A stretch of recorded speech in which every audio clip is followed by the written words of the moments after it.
नमस्कार दोस्तों, आपका स्वागत है आपके अपने चैनल एक्सप्लोर विद अनुपम में। अभी सुबह के 9:15 बजे हैं और हम इस समय हैं फागू में। कल का हमारा स्टे इसी होटल में था जिसका नाम हिमालयन हाइट्स है।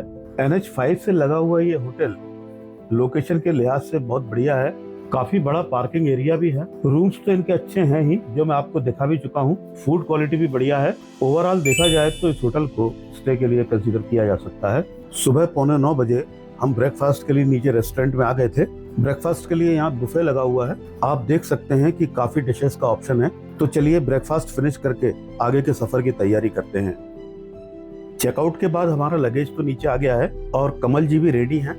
बस ये अपनी चाय फिनिश कर ले तो यहाँ से निकलते हैं। दोस्तों, चंडीगढ़ से यहाँ फागू तक हम NH5 पर ही ट्रेवल कर रहे हैं। आज फागू से सांगला तक कुल 202 किलोमीटर के ट्रेवल में से 185 किलोमीटर का ट्रेवल हम फिर से NH5 पर ही करने वाले हैं। दोस्तों, आज का सफर काफी रोमांचक होने वाला है, क्योंकि जैसा कि मैंने आपको बताया कि इस समय हम फागू में 2500 मीटर की हाइट पर हैं और सांगला जहां हमें जाना है वो भी लगभग 2700 मीटर की हाइट पर है। और उसके लिए पहले हमें लगभग 1000 मीटर की हाइट तक नीचे उतरना पड़ेगा। साथ ही हम कई प्रसिद्ध पनबिजली परियोजनाओं के बगल से होकर गुजरेंगे। तो बने रहिए इस रोमांचक सफर पर हमारे साथ। चलिए फिर शुरू करते हैं।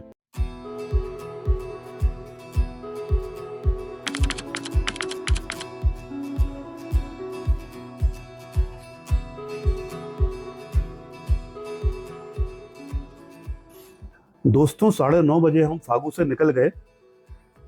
हमारी कोशिश रहेगी कि हम शाम ढलने से पहले सांगला पहुंच जाएं।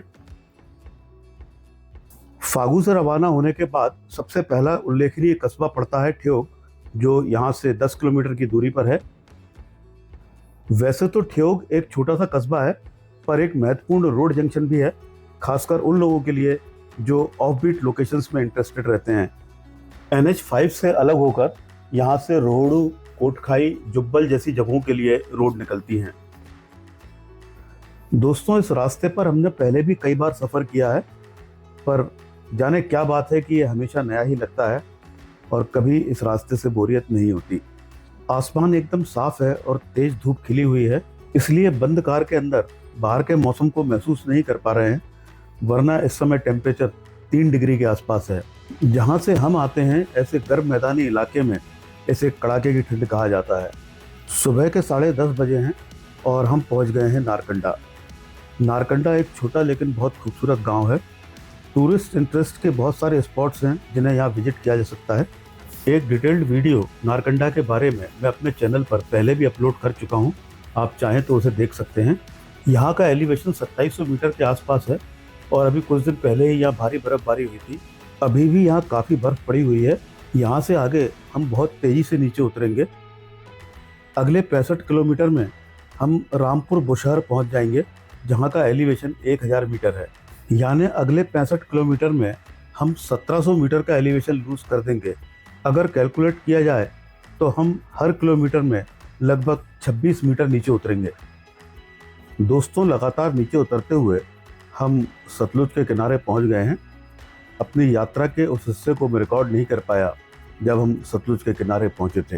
तिब्बत से भारत में प्रवेश करने वाली यह नदी सिंधु नदी में मिल जाने के पहले हिमाचल प्रदेश, भारतीय पंजाब और पाकिस्तानी पंजाब में कुल 1450 किलोमीटर का सफ़र तय करती है। तिब्बत के राक्षस ताल से ओरिजिनेट होने के बाद ये 450 किलोमीटर का सफ़र तिब्बत में ही तय करती है और 1450 किलोमीटर के सफ़र में वो सफ़र भी शामिल है। अगर हिमाचल प्रदेश की बात करें तो यहाँ इसकी कुल लंबाई 320 किलोमीटर है और इस 320 किलोमीटर में ये ऊर्जा उत्पादन की कई कहानियाँ लिख जाती है। दोस्तों, इस विषय पर हम और भी चर्चा करते रहेंगे। फिलहाल हम पहुँच गए हैं रामपुर और चलिए कुछ बात करते हैं इस अनोखे शहर रामपुर के बारे में। रामपुर बुशहर, जी हाँ दोस्तों, यही है इसका असली नाम। प्राचीन बुशहर रियासत की ये राजधानी हुआ करता था। इतिहास की बात करें तो 7वीं से 8वीं शताब्दी के बीच इस रियासत की स्थापना हुई थी और पौराणिक दृष्टिकोण से देखें तो भगवान श्री कृष्ण के पुत्र प्रद्युम्न ने इसकी स्थापना की थी। फिलहाल तो ये शिमला जिले में है, पर प्राचीन काल में इसकी सीमाएं तिब्बत तक फैली हुई थी। वर्तमान का किन्नौर जिला इसी रियासत का हिस्सा था। तिब्बत से सटा होने के कारण बुशहर का सांस्कृतिक और व्यापारिक संबंध तिब्बत से हमेशा से ही रहा है। बुशहर रियासत में हिंदू धर्म और तिब्बती बौद्ध धर्म का सुंदर समन्वय देखा जा सकता है। तिब्बत से यहाँ तक और यहाँ से तिब्बत तक आने जाने के लिए शिपकीला पास होकर रास्ता जाता था। वैश्विक राजनीतिक परिस्थितियां बदल गई हैं, अब वो सब तो नहीं होता, पर उसकी यादें आज भी यहाँ हर साल नवंबर में लवी मेले के रूप में देखी जा सकती हैं। एक रोचक तथ्य इस रामपुर शहर के बारे में और भी है कि आप देख रहे हैं कि सतलज नदी के दोनों किनारों पर यह शहर बसा हुआ है। शहर के जिस हिस्से में हम खड़े हैं वो शिमला जिले में है और नदी के उस पार का हिस्सा कुल्लू जिले में आता है। कोई रामपुर आए और हाईवे के किनारे बने हुए इस खूबसूरत मंदिर में दर्शन ना करे, ऐसा कैसे हो सकता है। ये मंदिर माँ दुर्गा के एक स्वरूप महिषासुर मर्दनी को समर्पित है। किसी भी सोशल मीडिया प्लेटफॉर्म पर आप रामपुर के बारे में कोई वीडियो देखें और ये मंदिर आपको दिखाई ना दे, ऐसा होना थोड़ा मुश्किल ही है। इस आइकॉनिक मंदिर को देखने की मेरी भी हमेशा से बड़ी इच्छा रहती थी। चलो आज ये इच्छा भी पूरी हो गई। इसी मंदिर परिसर में बजरंगबली की भी एक विशाल प्रतिमा है जो दूर से ही दिखाई दे जाती है।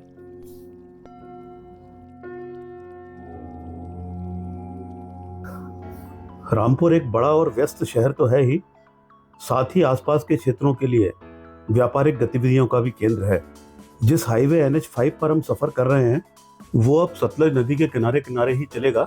हम भी आगे आने वाले 2-3 दिन लगभग इसी नदी के किनारे रहेंगे। दोस्तों, जैसा कि मैंने आपको बताया था, सतलज नदी के हिमाचल प्रदेश वाले हिस्से में कई सारे हाइडल पावर प्रोजेक्ट्स हैं। इन्हीं में से एक 412 मेगावाट का हाइडल पावर प्लांट रामपुर में भी है। NH5 के जिस हिस्से पे अब हम सफ़र करेंगे वो लैंडस्लाइड के लिए और पहाड़ों से पत्थर गिरने के लिए कुख्यात है। आप देख सकते हैं कि सड़क के इस हिस्से पर भी काफ़ी बड़ा लैंडस्लाइड हुआ था, जिसे अभी कुछ दिन पहले ही क्लियर किया गया है। रामपुर से 12 किलोमीटर का सफ़र करके अब हम पहुंच गए हैं झाकरी।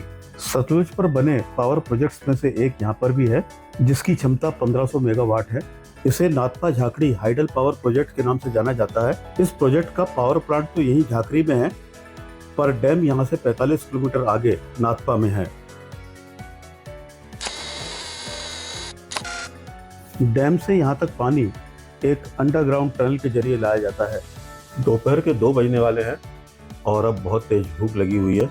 अगर मेरी जानकारी सही है तो यहाँ आसपास ही कोई ढाबा होना चाहिए जो टूरिस्ट के बीच में काफ़ी लोकप्रिय है, और वाकई 3-4 किलोमीटर चलने के बाद हमें यह ढाबा मिल ही गया। यह है नेगी जी का ढाबा। यहाँ से गुजरते हुए पेट पूजा करने के लिए एक बढ़िया ऑप्शन है। क्या क्या है खाने में? खाने में आप लोग मेन्यू देख लें। वेज है ना? है? वेज है? हाँ।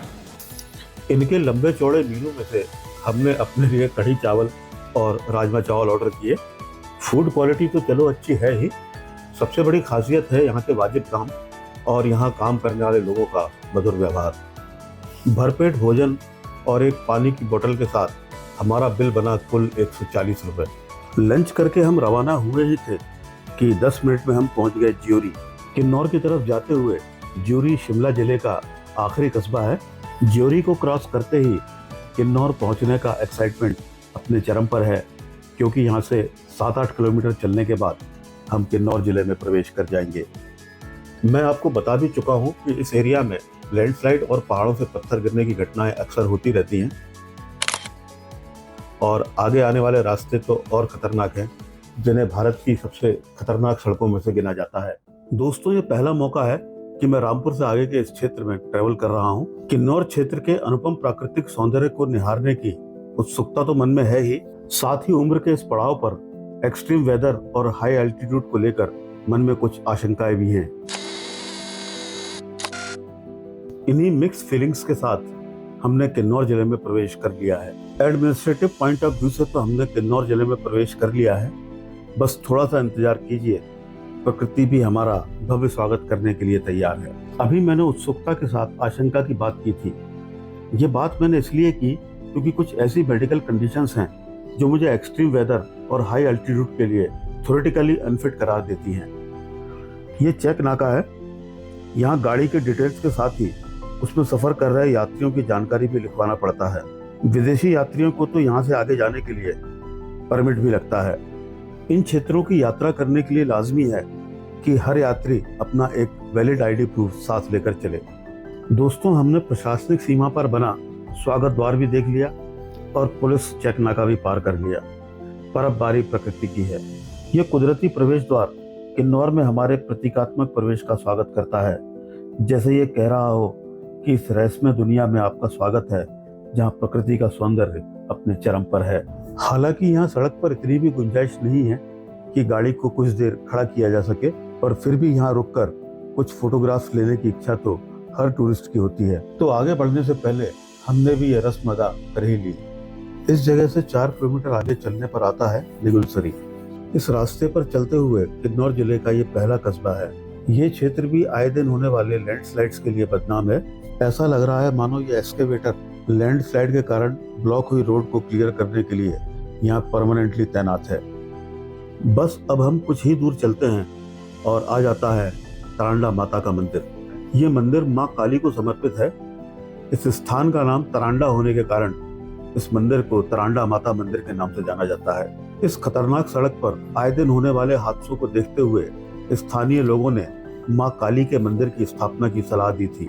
इस सड़क पर होने वाले हादसों में माँ काली की कृपा से चमत्कारिक रूप से कमी आई है।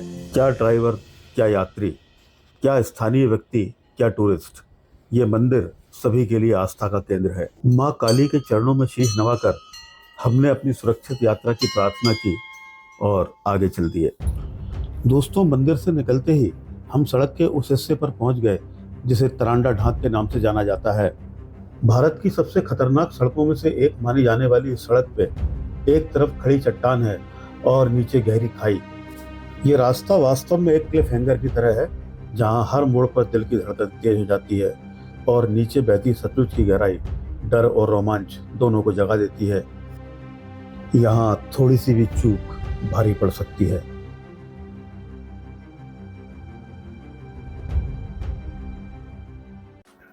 थोड़ा आगे चलने पर आता है भाभा नगर। पुराना नाम सुंगरा है। पास ही बहने वाली सतलुज की एक सहायक नदी भाभा पर बने एक हाइडल पावर प्रोजेक्ट के कर्मियों को यहाँ बसाया गया था। तब से इसका नाम भाभा नगर रख दिया गया है। इस खतरनाक रोड पर सफर करते हुए हम भाभा नगर से 8 किलोमीटर आगे बढ़ते हैं तो आता है नाथपा। यहीं पर वो डैम है जहाँ से अंडरग्राउंड सुरंग के जरिए झाकरी पावर स्टेशन तक पानी पहुँचाया जाता है। दोस्तों, आपको नहीं लगता कि ऐसा रास्ता जहाँ कब पहाड़ खिसक कर सड़क पर आ जाए कोई ठिकाना नहीं, वहाँ से सुरक्षित निकल पाना किसी चमत्कार से कम नहीं है। जैसा कि मैंने आपको बताया था, सतलुज के हिमाचल वाले हिस्से में हाइडल पावर प्रोजेक्ट्स की एक पूरी श्रृंखला है। यदि सतलुज धागा है तो ये पावर प्लांट्स उसमें पिरोए हुए मोती। इसी कड़ी में नाथपा से 7 किलोमीटर पर आता है वांगतू। यहाँ पर भी एक पावर स्टेशन है जिसकी क्षमता 1000 मेगावाट से भी ज़्यादा है। यह कड़छम वांगतू प्रोजेक्ट का पार्ट है जिसका डैम आगे कड़छम में है। किन्नौर और स्पीति क्षेत्र में कुछ ऐसे नाले हैं जो सड़क के ऊपर से बहते हैं। इनमें कब अचानक बहुत सारा पानी, सिल्ट या पत्थर बहने लगे कोई भरोसा नहीं होता। इन्हें अक्सर पागल नाले का नाम दिया जाता है। ऐसा ही पागल नाला ये है जिसे हम पार कर रहे हैं। वांगतू से लगभग 9 किलोमीटर पर आता है टापरी। ये एक बड़ा कस्बा है। यहाँ हम कुछ देर रुके थे क्योंकि मुझे अपने कैमरे के लिए एक एक्स्ट्रा मेमोरी कार्ड खरीदना था। दोस्तों, शाम 4:30 बजे हम पहुंचे हैं कड़छम। लैंडस्लाइड वाले एरियाज को छोड़ दिया जाए तो यहाँ तक NH5 पर रोड कंडीशन अच्छी ही है। यहाँ से हम एक दिन के लिए NH5 को छोड़ देंगे क्योंकि आज हमें जाना है सांगला और वहाँ जाने के लिए रास्ता यहीं से कटता है। हम राइट टर्न लेकर कड़छम ब्रिज को क्रॉस करेंगे। यहाँ सामने कड़छम डैम भी दिखाई दे रहा है जो कड़छम वांगतू प्रोजेक्ट का ही पार्ट है। इसका पावर प्लांट पीछे वांगतू में था। कड़छम में ही सतलज की एक सहायक नदी बसपा उसमें आकर मिलती है। ब्रिज क्रॉस करके हमने लेफ्ट टर्न लिया और आ गए सांगला रोड पर। हमने एक दिन के लिए केवल NH5 नहीं छोड़ा है, हमने सतलज नदी का भी साथ छोड़ दिया है क्योंकि अब हम बसपा नदी के किनारे सफर करेंगे। हम सांगला रोड पर कुछ 100 मीटर ही चले थे कि एक और पावर प्लांट आ गया। बसपा स्टेज 2 नाम का ये पावर प्लांट भारत का पहला ऐसा हाइडल पावर प्लांट है जो प्राइवेट सेक्टर में लगा था। कड़छम वांगटू पावर प्रोजेक्ट भी प्राइवेट सेक्टर द्वारा ही मैनेज किया जाता है और उसकी खासियत है कि वो भारत का सबसे बड़ा प्राइवेट सेक्टर में बना हाइडल पावर प्रोजेक्ट है। पहले इन दोनों ही प्रोजेक्ट्स को जेपी ग्रुप मैनेज करता था, पर अब ये दोनों ही प्रोजेक्ट जेएसडब्ल्यू ग्रुप के पास हैं। दोस्तों, खूबसूरत सांगला वैली में आपका स्वागत है। चूंकि ये बसपा नदी की घाटी है, तो आप चाहें तो इसे बसपा वैली भी कह सकते हैं। अब सड़क सकरी तो हो ही गई है, साथ ही काफी खराब भी है, लेकिन इस पहाड़ी सड़क पर चलते हुए जो नज़ारे दिख रहे हैं वो एक अजीब सा रोमांच भी जगाते हैं। कड़छम के 1800 मीटर के एलिवेशन से सांगला के 2700 मीटर के एलिवेशन तक हम केवल 18 किलोमीटर का सफर तय करेंगे, यानी हर किलोमीटर पर हम 50 मीटर की हाइट गेन करेंगे। हम सुबह से लगातार सफर कर रहे हैं, तो जाहिर है काफी थकान भी हो गई है, पर यहाँ का लैंडस्केप ऐसा है कि नजर हटाने को जी नहीं चाहता। यहाँ सड़क इतनी सकरी है कि अगर सामने से कोई बड़ा व्हीकल आ जाए तो क्रॉस करना मुश्किल हो जाता है। हमारे एक तरफ तो भुरभुरी मिट्टी में फंसे बड़े बड़े पत्थर ऐसे लटके हैं मानो अभी सिर पर गिर पड़ेंगे, और दूसरी तरफ बर्फ की चादर में लिपटे पहाड़, और बीच में बसपा नदी की कलकल तो चल ही रही है। ये प्राकृतिक रोलर कोस्टर राइड जैसा है, जिसमें डर और आनंद दोनों अनुभूतियां एक साथ चलती हैं। कड़छम से 18 किलोमीटर का सफर लगभग 1 घंटे में तय करके हम सांगला पहुंच गए हैं। सांगला के मेन मार्केट में पहुंचकर हमने अपने प्री बुक्ड होटल की गूगल लोकेशन लगाई तो पता पड़ा कि वो अभी 3 किलोमीटर और आगे है। मेन मार्केट को क्रॉस करके होटल की तरफ जाने के लिए जिस रोड पर हम चल रहे हैं वो चिटकुल की तरफ जाती है, और वैसे भी कल हमें वहीं जाना है। फाइनली हम उस होटल में पहुंच गए हैं जहां आज हमारा स्टे है। जब तक कमल जी गाड़ी से लगेज उतारते हैं, तब तक हम अंदर जाकर चेक करते हैं किस तरह की व्यवस्थाएं हैं। कहाँ है रिसेप्शन? राइट में। सही। दोस्तों, थकान इतनी हो गई है कि मैं जल्दी से जल्दी अपने रूम में पहुंचकर थोड़ा आराम करना चाहता हूं। रिसेप्शन पर चेक इन की फॉर्मेलिटीज़ पूरी करने के बाद हमने होटल स्टाफ से रिक्वेस्ट की कि हमें जल्दी से जल्दी चाय पिलाएं, क्योंकि यहाँ थकान के साथ ठंड भी बहुत लग रही है। अच्छे व्यूज़ के लिए हमें सेकंड फ्लोर पर रूम दिया है। शाम के 5:30 बजे हैं। यहाँ अभी टेम्परेचर 1 या ज़्यादा से ज़्यादा 2 डिग्री सेल्सियस होगा। चलिए रूम देख लेते हैं कैसा है। काफ़ी सादा सा लेकिन सुविधाजनक रूम है। ऐसी रिमोट लोकेशंस पर मीडियम बजट में इससे ज़्यादा उम्मीद भी नहीं की जा सकती। वॉशरूम भी काफ़ी सुविधापूर्ण और बड़ा है, और सबसे खास बात ये बालकनी, बहुत ही शानदार नज़ारा इस बालकनी से दिखाई दे रहा है। बस हमारे टूर ऑपरेटर इसी मामले में हमेशा हमारा दिल खुश कर देते हैं। हमारे लिए चाय आ गई है, चाय पीकर थोड़ा आराम कर लेते हैं, फिर थोड़ी देर बाद नीचे डाइनिंग स्पेस में डिनर टेबल पर आपसे मुलाकात करते हैं। रात के 8:30 बज गए हैं। ठंड लगातार बढ़ती जा रही है, पारा माइनस में पहुंच गया है। इस होटल में आज ज्यादा गेस्ट नहीं है, तो इन्होंने बुफे नहीं लगाया है, पर जनरली जिस तरह की डिशेस बुफे में लगाई जाती हैं वो सारी इन्होंने हमें सर्व कर दी हैं। फागू से सांगला तक 202 किलोमीटर का सफर हम 8 घंटे में तय करके यहाँ पहुंचे हैं। ये सफर थकान भरा जरूर था, पर बोरियत बिल्कुल नहीं हुई। स्पीति जर्नी की वीडियो सीरीज के सेकंड पार्ट को हम यहीं समाप्त करते हैं। ये वीडियो आपको कैसा लगा कमेंट करके जरूर बताइए। अगले पार्ट में हम आपको इंडो तिब्बत बॉर्डर पर बसे आखिरी गांव चिटकुल की सैर कराएंगे। उसके बाद बहुत ही खूबसूरत रास्तों को तय करते हुए हम कल्पा तक जाएंगे। कल का हमारा स्टे कल्पा में होने वाला है। हमेशा की तरह वीडियो को लाइक और शेयर करने के साथ साथ चैनल को सब्सक्राइब करने की रिक्वेस्ट के साथ मैं आपसे विदा लेता हूँ। धन्यवाद। आपका दिन शुभ हो।